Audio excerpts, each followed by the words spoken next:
આણંદના મંગલપુરા વિસ્તારમાં અસામાજિક તત્વો બેફામ સવારે બનેલી બબાલની ઘટનાના સીસીટીવી થયા વાયરલ। કેટરિંગના ગોડાઉન પર માલિક સહિત અન્ય 5 થી વધુ લોકો પર હુમલો।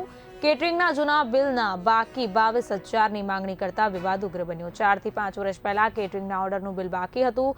માલિકે પૈસા માંગતા મળતિયાઓને બોલાવી હુમલો કર્યો। કેટરિંગ કંપનીના માલિક સહિત કામ કરતા લોકોને માર માર્યો। અસામાજિક તત્વોને શું નથી રહ્યો પોલીસનો ડર તેવો પ્રશ્નાર્થ ઉભો થયો છે। શું આ અસામાજિક તત્વો પર પોલીસ કાર્યવાહી કરશે તે ચર્ચાનો વિષય છે। મારા ઘરે રિનોવેશનનું કામ ચાલુ છે। સોસાયટીમાં મેરેજ હતું 2 દિવસ પહેલા, તો અમને એમ થયું કે અમે થોડો રોડ સાફ સફાઈ કરાવી દઈએ તો પેલા મેરેજ વાળાને થોડીક અગવડ ના પડે અને સાફ સફાઈ સુધરો રોડ રહે।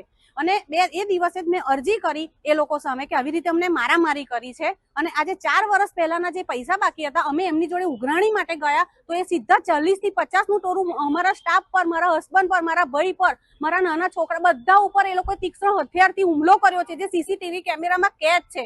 અને હું હર્ષ સંઘવી સાહેબને અને આણંદના એસપી સાહેબને નિમ્ર વિનંતી કરું છું કે અમને અમારો ન્યાય અપાવે। આવી રીતે આવી લુખ્ખાગીરી અમને રોડ ઉપર એમ કહે છે કે અમે તમને બધાને મારી નાખીશું, એટલે આ શું કહ્યું? અમને ન્યાય અપાવો સાહેબ।